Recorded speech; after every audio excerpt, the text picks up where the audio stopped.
स्वागत है आप सभी का हमारे YouTube चैनल करियर क्लासेस आ रहे हैं इस पर। तो आज की क्लास में हम डिस्कस करेंगे जो रिमेनिंग प्रीवियस ईयर के क्वेश्चंस हैं आपके मिट्टी टॉपिक के, मृदा के। तो देखते हैं हम। तो लास्ट सवाल हमने कुबड़ पट्टी पर किया था, उसकी एक्सप्लेनेशन यहाँ पर लिखी हुई है। तो सवाल था कि जो राजस्थान की कुबड़ पट्टी है वो कहाँ पर है। तो हमने क्या आंसर था उसका, नागौर, अजमेर। तो नागौर हो गया, डीडवाना, कुचामन और अजमेर ज़िले की बांका पट्टी, होंच या कुबड़ पट्टी के लोग क्या है, जो फ्लोराइड है और खारे पानी की वजह से क्या है वहाँ पे कौन सा रोग की चपेट में आ जाते हैं, फ्लोरोसिस की चपेट में। और फ्लोरोसिस से क्या हो जाता है, लोग बांके यानी कि जो कमर होती है वो झुक झुक मतलब जो कमर होती है वो क्या हो जाती है, झुक जाती है। इससे ये इलाका क्या है, कुबड़ पट्टी कहलाने लगा है। क्या बोलते हैं फिर इस इलाके को, कुबड़ पट्टी। देखिए, जायल श्रेणी जो है फ्लोराइड युक्त जल के लिए फेमस है। क्या है, फ्लोराइड युक्त जल के लिए फेमस। तो ये आपको याद रखना है कि ये इलाका क्या कहलाता है, कुबड़ पट्टी। क्यों? क्योंकि यहाँ पर फ्लोराइड की अधिकता है, उसकी वजह से फ्लोरोसिस रोग हो जाता है। और इस रोग में क्या होता है, आपकी जो कमर है वो झुक जाती है। चलो आगे देखते हैं। अगला सवाल है हमारा, निम्न में से राजस्थान के किस जिले में बांका पट्टी जो पेटी है वो फैली हुई है, भीलवाड़ा, नागौर, आपके चूरू या सीकर। तो इसका राइट आंसर हो जाएगा आपके नागौर। क्या हो जाएगा आपके, नागौर। अब देखते हैं अगला सवाल, राजस्थान की बांका पट्टी किस समस्या से ग्रसित है। तो अभी हमने डिस्कस कर लिया, किसकी, फ्लोराइड की समस्या से। किसकी, फ्लोराइड की समस्या से। सेम स्ट्रक्चरल इक्वेशन मॉडलिंग किस स्थिति से संबंधित है। क्या है, जो सेम है आपके किस स्थिति से संबंधित है, आपके रेत या बालू की टीलों का निर्माण, पारिस्थितिकी में परिवर्तन, मिट्टी मृदा का अपरदन या वन्य कटाव। तो इसका राइट आंसर होगा पारिस्थितिकी में परिवर्तन। क्या हो जाएगा, पारिस्थितिकी में परिवर्तन। अब देखिए, धरातलीय भाग पर जल प्लावन यानी कि जल भराव से क्या होता है, दलदली स्थिति पैदा हो जाती है। कैसी, दलदली स्थिति। यह परिवर्तन आपके सेम की समस्या कहलाता है। क्या कहलाता है, सेम की समस्या। इंदिरा गांधी नहर परियोजना में सेम की समस्या का प्रमुख कारण क्या है, आपके नहर तल के नीचे चट्टानों का कठोर होना। यानी नहर जो तल है उसके नीचे क्या, जो कठोर चट्टानें हैं, जिससे पानी नीचे की बजाय क्या होता है, किनारों की ओर फैलता है और जल रिसाव से दलदली भूमि बन जाती है। कैसी बन जाती है, दलदली भूमि। इस भूमि में क्या होता है, केशिकाकर्षण से की क्रिया से भूमिगत लवण क्या है, धरातल पर आ जाता है। तो जो केशिकत्व की प्रक्रिया होती है, अगर आपने साइंस में पढ़ा होगा, तो क्या होता है, धीरे धीरे जल ऊपर चढ़ता है। इससे क्या होता है, जो भूमिगत लवण है वो किस पर आ जाता है, आपके धरातल पर, सतह पर आ जाता है। आपके राजस्थान में श्रीगंगानगर, हनुमानगढ़, ये जो ज़िले हैं ये सेम की समस्या से ग्रसित है। सेम मतलब दलदली भूमि, ये आप याद रखना, सेम का मतलब दलदली, दलदली क्या है आपकी, दलदली भूमि। किसकी वजह से, जो अधिक सिंचाई होती है उसकी वजह से। तो ये आपकी श्रीगंगानगर और हनुमानगढ़ सबसे ज़्यादा प्रभावित है। इसके अलावा हम देखते हैं हनुमानगढ़ के जो पीलीबंगा तहसील है, कौन सी, पीलीबंगा तहसील का एक गांव पड़ता है बड़ोपल। क्या नाम है, बड़ोपल। ये आपके सेम की समस्या से प्रभावित क्षेत्र है। क्या है, सेम की समस्या से प्रभावित। चंबल का जो सिंचित क्षेत्र है वो भी आपकी सेम की समस्या दूर करने के लिए कनाडा के सहयोग से एक कौन सी परियोजना है, राजाड़ परियोजना चलाई जा गई थी। कौन सी, 92 93 में। कहाँ पर, आपके चंबल सिंचित क्षेत्र में, सेम की समस्या को दूर करने के लिए। तो ये सारे पॉइंट्स आपको याद रखने हैं। पहला आपको याद रखना है, ये सेम की समस्या किस लिए होती है, कि होता क्या है, ये जो इंदिरा गांधी नहर वाला इलाका है यहाँ पे क्या, जो तल के नीचे की चट्टानें कठोर हैं, इसकी वजह से पानी क्या होता है, नीचे की बजाय किनारों की ओर फैलता है। और ये जो जल रिसाव होता है इससे क्या बनती है, दलदली भूमि बन जाती है। अब जो दलदली भूमि बन जाती है तो क्या होता है कि केशिकत्व की प्रक्रिया की वजह से ये जो लवण है, ये जो नमक है, ये क्या है, ऊपर आ जाता है। तो ये कहाँ पर है, आपके श्रीगंगानगर और जो हनुमानगढ़ ज़िले हैं इस समस्या से काफ़ी प्रभावित हैं। कौन सी समस्या, सेम की समस्या। इसको जलाक्रांता भी कहते हैं, जल आक्रांता, यानी एक तरह से कह सकते हो जल का आक्रांत यानी आक्रमण टाइप, है ना। यानी कि यहाँ पर क्या हो जाती है, जो मिट्टी होती है वो दलदली हो जाती है। कैसी हो जाती है, दलदली हो जाती है भूमि जो होती है। यानी कैसी समस्या हो जाएगी, फिर नमी हो जाएगी ज़्यादा, तो नमी की समस्या पैदा हो जाती है यहाँ पर। तो ये आपको याद रखना है इसको, सेम, है ना। अधिक सिंचाई, जल रिसाव, ये सब इसके रीज़न है। तो आपका सबसे ज़्यादा प्रभावित कौन सी जगह है? आपका बड़ोपल। और बड़ोपल कहाँ पे है? जो हनुमानगढ़ की पीलीबंगा तहसील है वहाँ पर। अब देखिए कुछ उपाय तो होगा, तो उपाय की अगर हम बात करें, किसकी? उपाय की। तो क्या उपाय है इसका? तो इसका उपाय है आपका, एक आता है आपका सफ़ेदा। क्या आता है? सफ़ेदा। इसका दूसरा नाम है आपका यूकेलिप्टस। क्या है? यूकेलिप्टस। तो इससे क्या होता है? इस समस्या से निजात मिल सकता है। आपके, एक मिनट, यूकेलिप्टस है ना, यूकेलिप्टस। तो ये आप याद रखना, सफ़ेदा या यूकेलिप्टस से क्या होता है? इसके वृक्षों के रोपण से आपके सेम की समस्या का निजात मिल सकता है। और अगर भूमि की क्षारीयता या लवणीयता की बात करें तो उसका निजात किससे मिल सकता है? वो मिल सकता है आपके जिप्सम से। चलो, तो आप ये याद रखना, सेम की समस्या देख ली हमने मिट्टी से रिलेटेड, आपकी क्षारीयता की समस्या देख ली, और इसके अलावा चलो ये सब चीज़ें हमने देख ली है। अब हम आगे बात करते हैं। आगे है हमारा सवाल। तो देखिए बड़ोपल ज़रूर याद रखना, ये पूछा जाता है आपके। राजस्थान में निम्नलिखित में से कौन से जिले पारिस्थितिकी समस्या सेम यानी जल भराव से भीषणतम प्रभावित हैं? अब हमसे पूछ रहा है कि कौन कौन से ज़िले जो है इस समस्या से प्रभावित हैं। तो हमने देख लिया गंगानगर और हनुमानगढ़, यानी ऑप्शन नंबर 3 क्या हो जाएगा इसका राइट आंसर। बड़ोपल गांव जिसके लिए प्राय जाना जाता है वह है, तो बड़ोपल जो गांव है उसको किसके लिए जानते हैं हम? तो यहाँ पर क्या हो जाता है? सेम की समस्या, किसकी? सेम की समस्या की वजह से इसको जानते हैं। तो इसका राइट आंसर क्या होगा? देखिए ऑप्शन में क्या क्या दिया है, एक बार देखते हैं कि किस तरीके से ऑप्शन सेट किए गए हैं। कि जिप्सम का उत्पादन, कपास उत्पादन, या फिर आपके भूगर्भीय जल का ऊपर आकर एकत्रित होना जिसको हम सेम कहते हैं, या पशु मेला।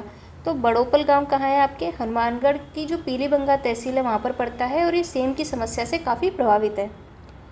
उत्तर पश्चिमी राजस्थान में मृदा उर्वरता में अवनमन का प्रमुख कारण, अवनमन एक कमी का प्रमुख कारण क्या है? कि जो भूमि की उर्वर शक्ति है उसमें क्या है? कमी है। उसका रीज़न क्या है सबसे ज़्यादा? तो यहाँ पे जो रीज़न है वो है आपके जल भराव। उत्तर पश्चिमी राजस्थान क्या कह रहा है हमसे? उत्तर पश्चिमी राजस्थान की बात कर रहा है हमसे। तो श्रीगंगानगर और हनुमानगढ़ सबसे ज़्यादा प्रभावित हैं। चलो आगे देखते हैं। सुमेलित नहीं है, हमसे पूछ रहा है यहाँ पे सुमेलित नहीं है, तो देखते हैं। उदयपुर, चित्तौड़, देखिए हमें मिट्टी दी हुई है और जिले दिए हुए हैं, हमें बताना है कि कौन सा सुमेलित नहीं है यहाँ पर। तो उदयपुर चित्तौड़ लाल काली मिट्टी, तो ये तो सही सुमेलित है, तो ठीक है ये करेक्ट हो जाएगा। अलवर जयपुर दोमट मिट्टी, बिल्कुल सही बात है। श्रीगंगानगर हनुमानगढ़ भूरी बलुई मिट्टी, कैसी दे रखा है? भूरी बलुई मिट्टी, तो ये हो जाएगा आपका गलत। और कोटा झालावाड़ हमने पढ़ा था काली मिट्टी। अगर आप श्रीगंगानगर हनुमानगढ़ की बात करते हो तो यहाँ पे कौन सी मिट्टी मिलती है? रेतीली। कौन सी? रेतीली बलुई मिट्टी, रेतीली बलुई मिट्टी। चलो ठीक है, अब आगे चलते हैं। अब हम पश्चिमी राजस्थान की मिट्टी अम्लीय और क्षारीय तत्वों से संसिक्त कैसे हो सकती है? संसिक्त कैसे हो सकती है? क्या कह रहा है कि जो पश्चिमी राजस्थान की मिट्टी है अम्लीय और क्षारीय तत्वों से। तो देखते हैं, जल के प्रवाह से हो सकती है, मिट्टी की निचली सतह से ऊपर की ओर जो कोशिकाओं के द्वारा जल रिसाव होता है उससे, मिट्टी के अपक्षालन से, मिट्टी के ऊपरी सतह से नीचे की ओर जल रिसाव। अब देखिए यहाँ पे क्या दिया है? निचली सतह से ऊपर की ओर, और यहाँ पे दिया है ऊपरी सतह से नीचे की ओर। तो हमें पता है क्या है? निचली सतह से ऊपर की ओर, निचली सतह से किसके? ऊपर की ओर। तो ऑप्शन नंबर 2 क्या हो जाएगा इसका करेक्ट आंसर। हमसे कह रहा है कि जो अम्लीय और क्षारीय तत्वों से युक्त कैसे हो जाती है? तो भाई जल रिसाव होता है कैसे? केशिकत्व की प्रक्रिया की वजह से आपके क्या आता है? नीचे से ऊपर की ओर। कम बारिश, कम आर्द्रता, अपक्षलन, हाई टेम्परेचर, उच्च वाष्पीकरण, वाष्पोत्सर्जन, इन सब की वजह से क्या है? जो ये जितने भी जलवायु कारक हैं इस प्रदेश में क्या है? लवणीय व क्षारीय भूमि के लिए उत्तरदायी हैं। कौन कौन से कारक हो गए? देखिए कम वर्षा हो गई, आपके टेम्परेचर काफ़ी है उसकी वजह से ज़्यादा वाष्पीकरण होगा। तो ये सब कारकों की वजह से क्या है? ये सब क्या है? रिस्पॉन्सिबल है इस चीज़ के लिए। मिट्टी में लवणीयता की समस्या कम करने के लिए हम किसका इस्तेमाल करते हैं? जिप्सम का। ये हम पढ़ चुके हैं, पहले ही देख लिया था हमने। चलो अब आगे देखते हैं हम। राजस्थान के निम्न बेसिनों, क्या कह रहा है, राजस्थान के निम्न बेसिन में से कहाँ अधिकतम बीहड़ भूमि पाई जाती है। क्या पूछ रहा है हमसे, बीहड़ भूमि के बारे में हमसे पूछ रहा है अब। तो चंबल, मध्यमाही, ऊपरी बनास और लूनी। तो कहाँ मिलती है, चंबल, बीहड़ क्षेत्र। चलो आगे देखते हैं। चंबल बेसिन में क्या मिलते हैं आपको, बीहड़। चंबल नदी के द्वारा मिट्टी का क्या होता है, भारी कटाव। इसकी वजह से प्रवाह क्षेत्र में बन गई जो गहरी घाटियाँ व टीले। तो बीहड़ क्या है आपके, गहरी घाटियाँ और टीले। किसकी वजह से, जो चंबल नदी है वो क्या करती है, मिट्टी का बहुत ज़्यादा कटाव करती है। तो इसकी वजह से यहाँ पे क्या है, गहरी घाटियाँ बन जाती हैं, टीले बन जाते हैं। 5 से 30 मीटर गहरे खड्डों को स्थानीय भाषा में क्या कहते हैं, खादर। क्या कहा जाता है इनको, खादर कहा जाता है स्थानीय भाषा में। राज्य में बीहड़ भूमि का सर्वाधिक विस्तार अगर देखें हम तो सवाई माधोपुर और करौली ज़िले में है। अब नाली का अपर्दन, जो कि मिट्टी अपर्दन होता है, कंदरा समस्या की वजह से पतली पतली नालियाँ क्या है, गहरी नालियों में बदल जाती हैं। अब क्या होता है, जो अपर्दन होता है आपका, कौन सा अपर्दन, अब नाली का अपर्दन, यानी कि नदी के जल से। किससे, नदी से, किससे, चंबल नदी से। तो जो अवनाली का अपर्दन होता है, इसकी वजह से क्या होता है, जो पतली पतली नालियाँ भी हैं वो आपकी गहरी नालियों में बदल जाती हैं, जिससे आपके क्या बन जाते हैं, गहरी घाटी और खड्डे, जिसको हम बीहड़ भूमि कहते हैं। चंबल नदी के विशाल बीहड़ या उत्खात स्थल आकृति, यानी जो ऊबड़ खाबड़ स्थल आकृति है, इस प्रकार के अपर्दन के क्या है, उदाहरण। अवनाली का अपर्दन से हाड़ौती प्रकार के क्षेत्र कोटा, करौली, धौलपुर, सवाई माधोपुर, बूंदी, भरतपुर और जयपुर जिले क्या है, ग्रस्त है। सबसे ज़्यादा पूछे तो सवाई माधोपुर और करौली।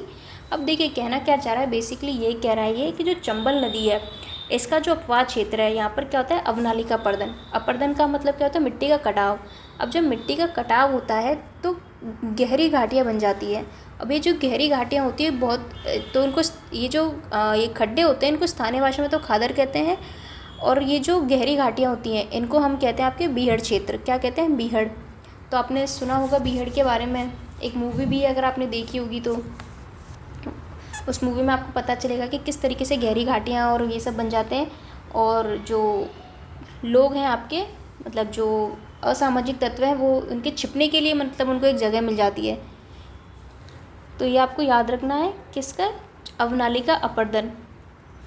तो देखिए एक तो होता है परतदार अपर्दन, यानी कि जो हवा से जो अपर्दन होता है, हवा के माध्यम से। अपर्दन मतलब जो मिट्टी का कटाव होता है तो उसको कहते हैं हम अपर्दन। देखिए मृदा का मतलब मिट्टी क्या होती है, जो ऊपरी सतह होती है उसको मिट्टी कहते हैं, पृथ्वी की जो ऊपरी सतह होती है उसको। तो उससे क्या होता है, उसका कटाव होने लगता है तो इसको बोलते हैं अपर्दन। और देखिए ये परतदार अपर्दन की कह सकते हैं, एक होता है चादरी अपर्दन, एक होता है अवनाली का। तो जो देखिए यानी अपर्दन कई तरीके से हो सकता है, मिट्टी का कटाव, फिर हमने उसको अलग अलग नाम दे दिए। अब मिट्टी का कटाव हवा से भी हो सकता है, नदी के पानी से भी हो सकता है ना, नदी से भी कटाव हो सकता है, बारिश के पानी से भी हो सकता है। तो इस तरह फिर हमने इनको अलग अलग नाम दे दिए। अगर हवा से हो रहा है तो हमने इसको परतदार कह दिया, क्या कह दिया, परतदार। अगर नदी से हो रहा है तो हमने इसको अवनाली का कह दिया। अगर वर्षा से हो रहा है तो हमने इसको क्या कह दिया, चादरी अपर्दन कह दिया। तो इस तरीके से इनके नाम दिए हुए हैं। चलो अब आगे देखते हैं। अगला है, राजस्थान में कौन सा क्षेत्र सतही जल द्वारा मिट्टी अपर्दन से सबसे ज़्यादा प्रभावित है। राजस्थान में ऐसा कौन सा क्षेत्र है जो सतही जल के द्वारा मिट्टी अपर्दन से बहुत ज़्यादा प्रभावित होता है। तो वो आ जाएगा आपका चंबल प्रदेश। कौन सा आ जाएगा, चंबल का इलाका जो है। राजस्थान में उत्खात भूमि स्थलाकृति दिखाई देती है। उत्खात मतलब ऊबड़ खाबड़, है ना, जो एक जैसी नहीं है, क्योंकि चंबल क्या करती है, गहरी घाटियाँ बना देती है। इतना अपर्दन होता है मिट्टी का कि घाटियाँ बन जाती है गहरी। तो उत्खात भूमि की स्थलाकृति कहाँ पर दिखाई देती है, तो हमें जिले दिए हुए हैं, सवाई माधोपुर, करौली और धौलपुर। राजस्थान के निम्नलिखित में से किस जिले में अवनाली का अपर्दन जो है, यानी कि मिट्टी अपर्दन की समस्या मुख्यतः होती है। तो एक तरीके से क्या है, ये मिट्टी का अपर्दन है, मिट्टी का कटाव है, किसकी वजह से, अवनाली का अपर्दन की वजह से। तो यहाँ पर कहाँ पर ये समस्या में दिखाई देती है, उदयपुर, अलवर, सिरोही या हाड़ौती पठार क्षेत्र, कोटा। तो इसका राइट आंसर हो जाएगा आपका ऑप्शन नंबर 4। चलो अब आगे देखते हैं, अधिक अवनाली का अपर्दन वाले ज़िले कौन से हैं। अलवर, भरतपुर, दौसा और जयपुर, धौलपुर, करौली, सवाई माधोपुर और कोटा। तो राइट आंसर होगा इसका ऑप्शन नंबर 2। देखिए चंबल बहती है उस नदी में ही तो होगा, जो चंबल का बेसिन क्षेत्र है, जो अपवाद क्षेत्र है चंबल का, इस क्षेत्र की बात हो रही है। तो डूंगरपुर, बांसवाड़ा तो वैसे ही नहीं आएगा यहाँ पे। चलो अब आगे देखते हैं। चंबल बेसिन की जो खंड भूमि है उसको क्या कहा जाता है? चंबल बेसिन की खंड भूमि को क्या कहा जाता है? तो अवनालिकाएं। क्या कहा जाता है आपके? अवनालिकाएं। तो राइट आंसर क्या होगा? Option number 1। निम्न में से कौन सी पर्यावरणीय समस्या रेंगती मृत्यु कहलाती है? मृदा अपरदन, निर्वनीकरण, जनसंख्या वृद्धि या जल प्रदूषण। तो देखिए रेंगती हुई मृत्यु कहते हैं हम मृदा अपरदन को, जो मिट्टी का कटाव होता है। देखिए मिट्टी जो होती है ना, इसे ये ऊपरी सतह जो है पृथ्वी की, इसको हम कहते हैं मृदा। अब होता क्या है, अगर इसका कटाव होगा तो इसमें जो भी पोषक तत्व हैं वो बहकर चले जाएंगे एक तरीके से, है ना। तो इससे क्या होगा, जो मिट्टी की उर्वरक शक्ति है वो क्या हो जाएगी? कम हो जाएगी। तो इस तरीके से आपको ये याद रखना है। तो प्राकृतिक या मानव शक्तियों के द्वारा किसी प्रदेश की मिट्टी आवरण को नष्ट करने की प्रक्रिया को मृदा अपरदन कहते हैं। तो यहाँ पर क्या दिया गया है डेफिनेशन? तो मृदा अपरदन क्या होता है? मिट्टी का कटाव होने लगता है, यानी ऊपरी सतह का क्या होता है? कटाव होने लगता है। मृदा अपरदन से क्या होता है? उपजाऊ मिट्टी की उर्वरा शक्ति हर साल कम होती जाती है। तो जैसे कि मैंने आपको बताया कि यहाँ पे क्या होता है भाई, आपकी जो मिट्टी की ऊपरी सतह है उसमें आपके पौधे, जीव जंतु दबते हैं, अपघटन होता है, उसका ह्यूमस बनता है। तो ये क्या उपजाऊ सतह होती है। लेकिन जब मिट्टी का कटाव होगा तो ये सब बहकर चले जाएंगे। तो इससे क्या होगा, जो उपजाऊपन है मिट्टी का वो क्या हो जाएगा? कम हो जाएगा। इसलिए मृदा अपरदन को हम क्या कहते हैं? कृषि का क्षय रोग। क्षय मतलब क्या होता है? कम होना। तो कृषि भाई उत्पादकता कम हो जाएगी, उर्वर शक्ति कम हो जाएगी, आपकी जो फसलें हैं वो नहीं होंगी, तो उससे क्या होगा भाई? कृषि का नुकसान होगा। तो इसको क्या बोलते हैं? कृषि का क्षय रोग हम कहते हैं, या फिर रेंगती हुई मृत्यु, यानी ऐसी मृत्यु जो रेंगती हुई आ रही है आपकी धीरे धीरे धीरे, है ना। मृदा अपरदन का मुख्य कारण क्या है? हवा व जल। तो देखिए हवा से भी होता है भाई, जो मिट्टी एक जगह से उड़ के दूसरी जगह पे जाएगी। जल से भी होता है आपके। अब यहाँ पर हमसे क्या कह रहा है, लेकिन अगर हम राजस्थान की बात करें तो राजस्थान के केस में ऐसा है कि जो सबसे ज़्यादा भूभाग है वो वायु अपरदन से ग्रसित है। यानी कि सबसे ज़्यादा मिट्टी का कटाव किससे होता है हमारे यहाँ? वो होता है आपके हवा से। किससे होता है? हवा से। हवा लिखा आ जाए, वायु लिखा आ जाए, पवन लिखा आ जाए, एक ही बात है ना। राज्य में भूमि अवनयन के अंतर्गत सर्वाधिक क्षेत्र प्रभावित है जल अपरदन से, वायु अपरदन से, लवणता से या जलमग्नता से। तो राइट आंसर क्या होगा इसका? Option number 2। क्या कह रहा है हमसे? सर्वाधिक क्षेत्र किससे प्रभावित है? तो सर्वाधिक है आपके हवा से। मृदा दी हुई है, जिले दिए हुए हैं, सुमेलित करना है हमें। चलिए देखते हैं। लाल रेतीली, पीली भूरी रेतीली, लवणीय और भूरी रेतीली। तो देखो अब चलते हैं हम ए से। तो सबसे पहले देखते हैं हम लाल रेतीली। तो कहाँ पे मिलती है आपके लाल रेतीली? तो ये है आपके नागौर, जोधपुर, पाली, जालौर, चूरू, झुंझुनू, है ना। तो ए में क्या आ जाएगा आपका? ए में आ जाएगा आपके 4। ठीक है। अब हम बात करते हैं पीली भूरी रेतीली की। तो ये मिलती है आपके नागौर, बाड़मेर, जैसलमेर, बीकानेर वाले क्षेत्र में, यानी बी में आ जाएगा आपके। एक मिनट, है ना। हाँ देखिए लाल रेतीली तो नागौर, जोधपुर, पाली और इस जगह पर मिलती है आपकी, यानी ए में आ जाएगा 4। तो यानी 1 और 4 तो वैसे ही कट गया। अब आंसर किस में से आएगा? आपके 2 या 4 में से। अब आगे देखते हैं। बी में आएगा आपके जो पीली भूरी की अगर बात हो रही है तो ये आपका नागौर पाली, यानी कि 3। तो 4 3 दोनों में ही है। अब देखते हैं लास्ट में सी में क्या आता है। तो जो लवणीय मिट्टी है वो कहाँ मिलती है आपकी? पाली, सिरोही, सीकर, झुंझुनू, यहाँ पर। कैसी? भूरी और रेतीली। कैसी? भूरी और रेतीली। तो इस पर फोकस करना है हमें, लाल और रेतीली। कैसी? लाल और रेतीली। तो डी में आ जाएगा आपके, डी में आ जाएगा आपके भूरी रेतीली। कहाँ पर है? तो भूरी रेतीली है यहाँ पे नागौर, बाड़मेर, जैसलमेर, बीकानेर, यानी कि 2। और लवणीय में आ जाएगा आपके 1, यानी कि ये जो पाली, सिरोही, सीकर, झुंझुनू का क्षेत्र है यहाँ पर। तो 4 3 1 2, यानी कि ऑप्शन 3 इसका राइट आंसर है। देखिए आपको फोकस किस पे रखना है? देखिए लाल रेतीली क्या है? रेतीली। पीली भूरी रेतीली की बात कर रहा है, लवणीय की बात कर रहा है। तो इस तरीके से आपको इसका आंसर देखना है।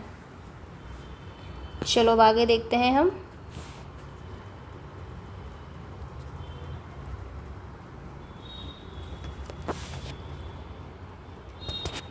मृदा अपरदन का निम्नलिखित में से कौन सा एक कारक नहीं है। तो हमसे कह रहा है कि भाई मृदा का जो कटाव होता है कौन सा एक रीज़न नहीं है, अतिचारण, बाढ़, भूस्खलन या वन रोपण। तो देखिए अगर वन लगाए जाएंगे तो मृदा का कटाव रुकेगा, तो ऑप्शन नंबर 4 इसका राइट आंसर हो जाएगा। निम्नलिखित में से कौन से ज़िले में सर्वाधिक बेकार यानी कि वेस्ट लैंड कहाँ पर है हमारे राजस्थान में सबसे ज़्यादा, तो वो है आपके जैसलमेर में। राजस्थान में सर्वाधिक बेकार भूमि क्रमशः आपके जैसलमेर, राजसमंद, बीकानेर और कहाँ पर है, उदयपुर में। अगला है, भारतीय कृषि विभाग ने राजस्थान में मिट्टी का वर्गीकरण किस आधार पर किया है। अब यहाँ पर क्या कह रहा है, जो भारतीय कृषि विभाग है उसने किया है मिट्टी की उर्वरता के बेसिस पे। किसने, मिट्टी की उर्वरता के आधार पर। चलो अब देखते हैं अगला। निम्नलिखित में से कौन सा मृदा प्रकार जिला या जिले सुमेलित नहीं है। तो वही हमें मिट्टी दी हुई है और हमें क्या दिया हुआ है, जिला, तो हमें बताना है कि सुमेलित नहीं है। तो सलेटी, बूरी, जालौर बिल्कुल सही बात है। रेवरीना गंगानगर सही है आपके। जिप्सीफेरस बीकानेर सही है। लेकिन जो साइरोजेम है आपके, ये कहाँ पर मिलती है आपके, तो ये हनुमानगढ़ में तो मिलती नहीं है। कहाँ पे, ये भी आपके गंगानगर। तो इसका अगर हम राइट आंसर देखें कौन सा मैच नहीं कर रहा है, तो वो है आपके ऑप्शन नंबर 3। चलो अब अगला देखते हैं हम। जिप्सीफेरस मृदा पाई जाती है कौन सी, आपके जिप्सीफेरस। तो जिप्सीफेरस मृदा पाई जाती है आपके बीकानेर में। कहाँ पाई जाती है, आपके बीकानेर में। तो ऑप्शन 4 इसमें क्या हो जाएगा, राइट आंसर।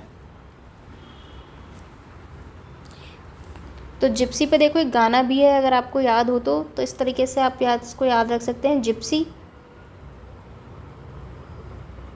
और बीका। तो राव बीका के बारे में आपने सुना ही होगा। तो इस तरह आप कुछ बैठा लो कि राव बीका के पास जिप्सी है, वो जिप्सी से घूमता है, इस तरीके से कुछ है ना। तो देखिए छोटे छोटे लिंक और ट्रिक्स हैं, इनके थ्रू बस आप याद रख सकते हो कि भाई हाँ, अगर आपको दिखा तो वो एकदम से आपके दिमाग में क्लिक करेगा और आपको याद आ जाएगा, है ना। तो आप ऐसे याद कर लो कि बीका नाम का कोई लड़का है, वो क्या करता है, जिप्सी से घूमता है ना। तो जिप्सीफेरस मृदा। कृषि विभाग राजस्थान के मृदा वर्गीकरण के अनुसार रेवेरिना मृदा पाई जाती है। अब हमसे क्या कह रहा है, जो राजस्थान का कृषि विभाग है उसके अकॉर्डिंग तो कहाँ पर होती है रेवेरिना, ये है आपके गंगानगर। तो राजस्थान का मृदा वर्गीकरण भी हम अभी देखेंगे एक बार। तो कितने भागों में बांटा गया है, जो मिट्टी है उसको 14 भागों में बांटकर हम पढ़ते हैं, यानी 14 प्रकार से हम देखते हैं। पाली, नागौर और अजमेर जिलों में किस प्रकार की मिट्टी पाई जाती है। पाली, नागौर और अजमेर, तो यहाँ पाई जाती है कौन सी, यहाँ पाई जाती है धूसर भूरी, ग्रे ब्राउन। कौन सी, ग्रे ब्राउन। तो ये थे हमारे मिट्टी से रिलेटेड क्वेश्चंस। अब देखिए, अब एक बार हम राजस्थान के कृषि विभाग ने जो वर्गीकरण किया है उसको देख लेते हैं। तो देखो सबसे पहले हम बात करते हैं साइरोजेम्स और रेवेरिना की, है ना, रेवेरिता या रेवेरिना। अब देखो आप इसको इस तरीके से याद कर सकते हो कि साइरोजेम्स और रेवेरिना ये दो बहन भाई हैं। ये कहाँ मिलते हैं, आपके गंगानगर में। दोनों कहाँ मिलते हैं, गंगानगर। कौन, रोजेम्स और रेवेरिना, रोजेम्स और रेवेरिना, है ना। फिर हम बात करते हैं मरुस्थलीय मृदा की, डेजर्ट सॉइल। अब देखिए नाम से ही पता चल रहा है कि मरुस्थलीय क्षेत्र होंगे सारे। तो गंगानगर, चूरू, झुंझुनू, बीकानेर, जैसलमेर, नागौर, बाड़मेर, जोधपुर और सीकर। फिर चौथे नंबर पे बात करते हैं हम जिप्सीफेरस की। तो अभी मैंने याद करवाया आपको कि बीका नाम का एक लड़का है, वो क्या करता है, जिप्सी से घूमता रहता है ना। तो बीकानेर। फिर एक धूसर भूरी जलोढ़ मिट्टी, कौन सी, ग्रे ब्राउन। धूसर का मतलब क्या होता है, ग्रे, है ना, ग्रे ब्राउन से याद रखना आप। ये क्या है आपके, ग्रे ब्राउन। तो ये मिट्टी कहाँ पर है आपके, तो ये है आपके जालौर, पाली, नागौर, अजमेर और सिरोही में। कहाँ पे,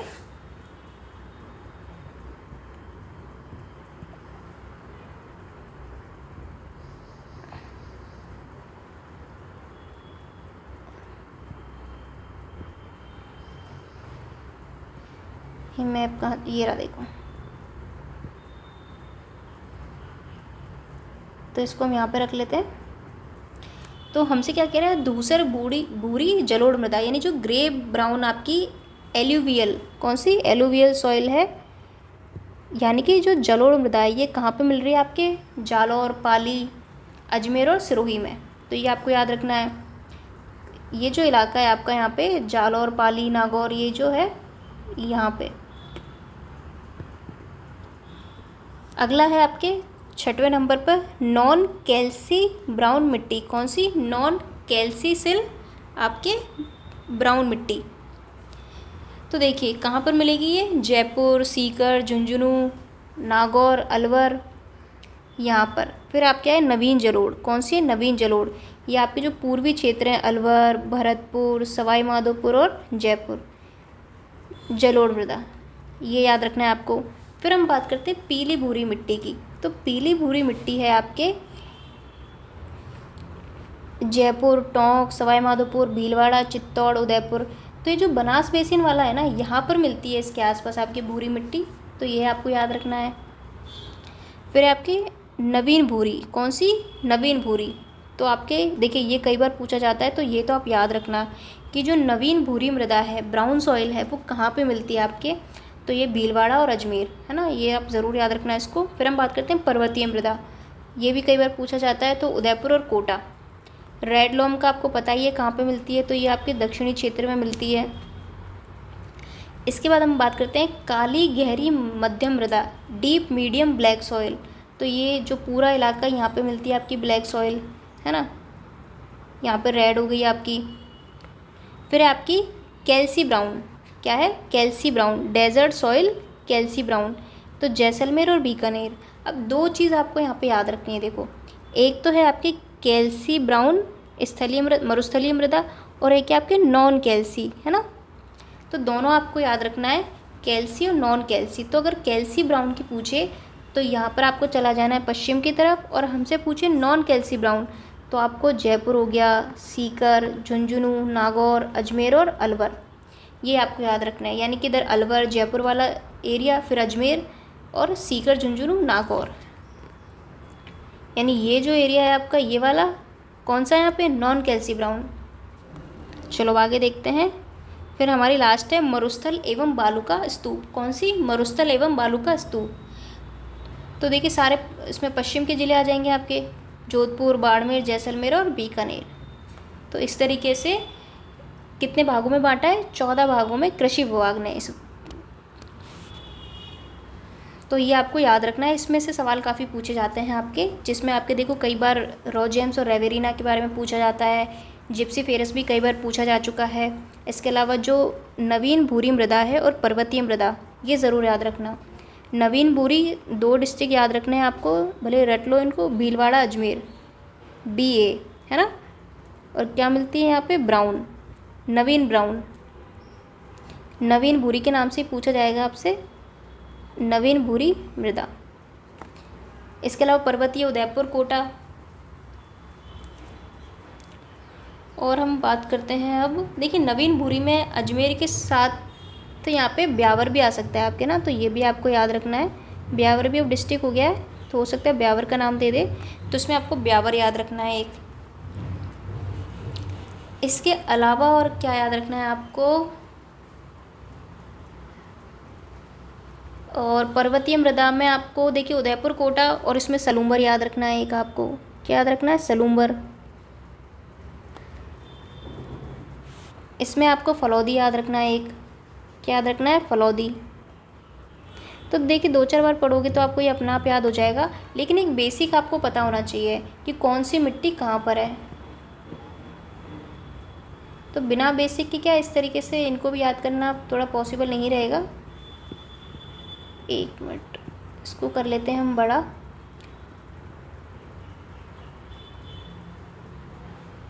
चलिए इसको यहीं पे लगा देते हैं। तो देखिए अगर बेसिक की अगर बात करेंगे ना, तो वो पता होना चाहिए कि यहाँ पर आपकी कौन सी मिट्टी है, मरुस्थलीय मिट्टी, यहाँ पे आपकी लवणीय है, इस क्षेत्र में आपकी क्या है, भूरी रेतीली, यहाँ पे आपके जलोढ़, यहाँ पे आपके पर्वतीय मिट्टी, यहाँ पे आपके लाल लोमी, यहाँ पे लाल काली, और इस क्षेत्र में भी क्या मिलती है आपके, लाल पीली मिट्टी, ये ना लाल पीली मिट्टी। तो इस तरीके से एक बेसिक भी आपको पता होना चाहिए। तो उससे फिर कोई सा भी वर्गीकरण हो आपको डिस्ट्रिक्ट का क्या है अंदाज़ा लग जाएगा कि भाई हमें मरुस्थली पूछ रहा है तो पश्चिम की तरफ, काली पूछ रहा है तो हाड़ौती की तरफ जाना है।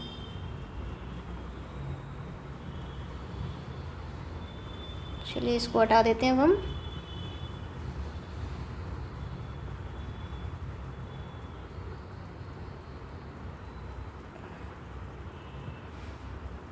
तो ये थी हमारी आज की क्लास जिसमें हमने मिट्टी से रिलेटेड सारी जो पॉइंट्स हैं उनको डिस्कस कर लिया। जितने भी आपके प्रीवियस ईयर में पूछे गए सवाल हैं उनसे संबंधित, तो ये आपको ज़रूर याद रखना है। बाकी मैंने हाईलाइट कर दिए हैं कि ये तो आपको याद रखना ही है क्योंकि इनसे कई बार सवाल आता है।